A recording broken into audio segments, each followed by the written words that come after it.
In the next several minutes, I'm going to demo for you all of the most important decentralized social media protocols. Let's get into it.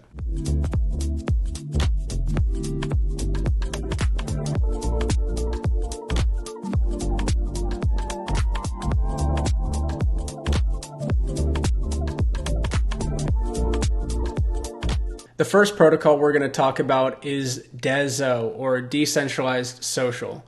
This is its own layer 1 blockchain. I think that if you have seen my series before, you should be familiar with the various layer 1 blockchains: Bitcoin, Ethereum, Polkadot, Cardano. And instead of using these existing layer 1 blockchains, DESO decided to build its own blockchain. And the reason because of this is the number of transactions that a decentralized social media platform is going to have to handle. Currently, I think Ethereum can handle about 30 transactions, although I'm sure actually that changed with ETH too. So I'm wrong on that, but I don't want to look it up right now. So DESO created its own layer 1 blockchain so that it can process thousands of transactions per second, because you're going to need to have a transaction every time you submit a post, every time you follow somebody, every time you like somebody.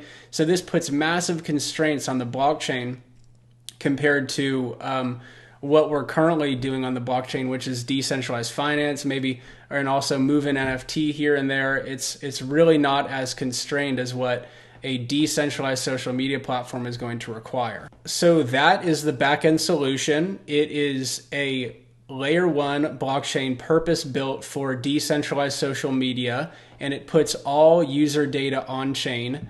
And there are various clients or various front ends that are built on top of this blockchain. So we have Diamond, which is perhaps the most popular, and it's like the decentralized Twitter. We've got decentralized fundraising, other social networks, kind of like here's decentralized LinkedIn, Discord, OpenSea.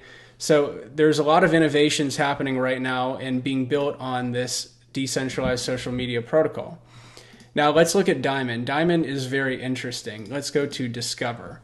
So one of the big USPs for a decentralized social media protocol such as DESO is that it gives users the ability to mint social tokens directly in the interface.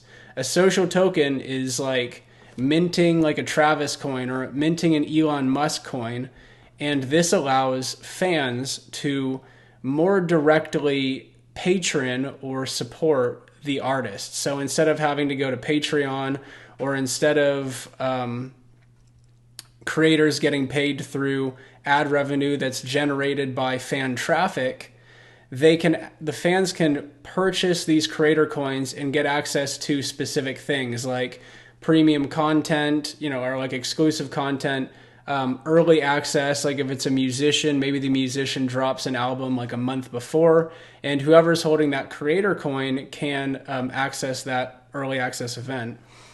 Also, maybe holding a creator coin gives you the ability to comment on the social media profiles page, right? You can post a comment to it or reply to it.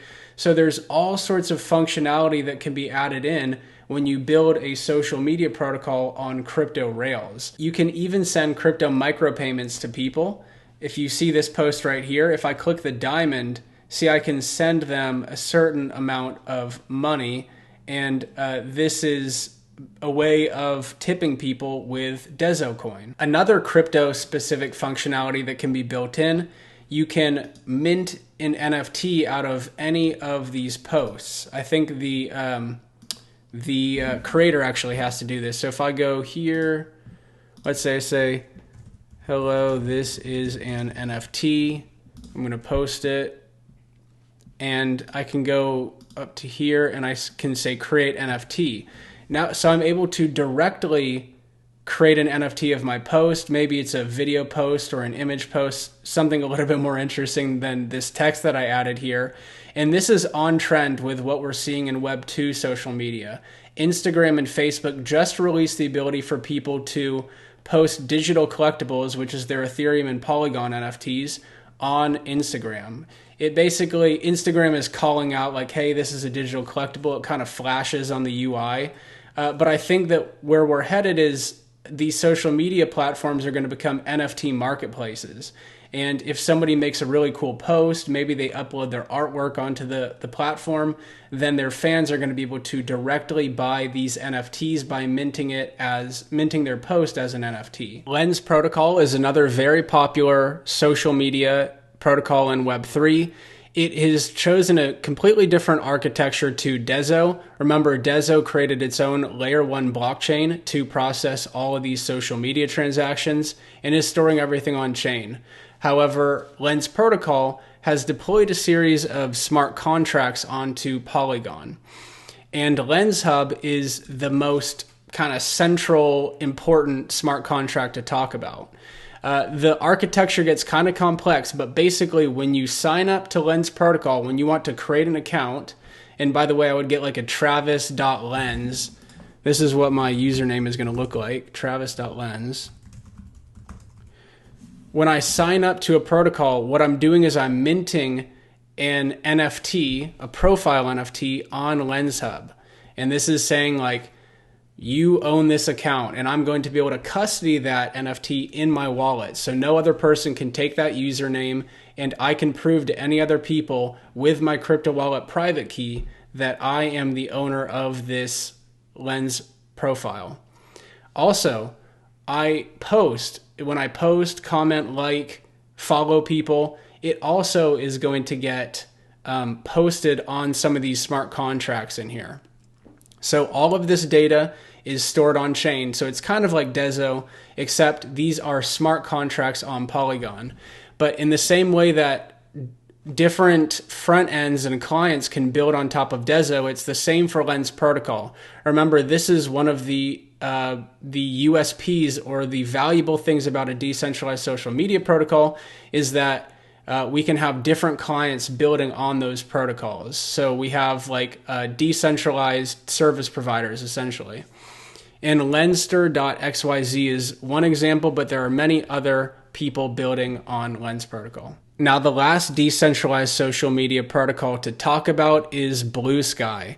This is an initiative by Twitter, and it's coming at an interesting time because Elon Musk is trying to buy Twitter. He's been on the record for saying that he has an idea for a social media built on the blockchain.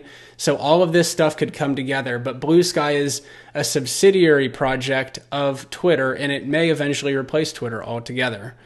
So let's look a little bit more into what Blue Sky is, and I'm not going to get into too much detail here because it could get a bit complicated. But I want to go to XRPC. So basically, users have their device. This is a client. They have a device with a Blue Sky client or mobile app on it.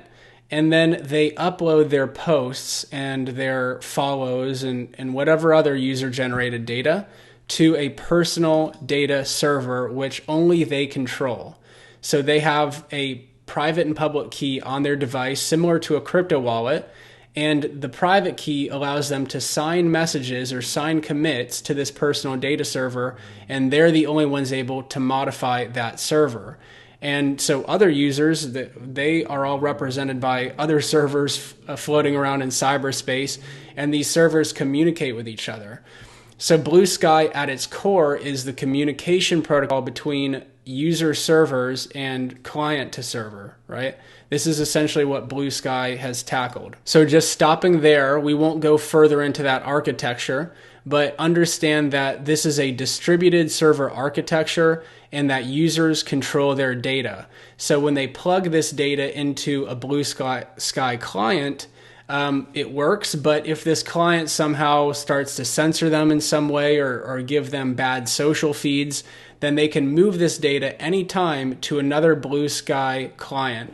And this gets back to what I was talking about 1 or 2 videos ago, how Web3 social media creates market competition for front ends, social feeds, and social media algorithms.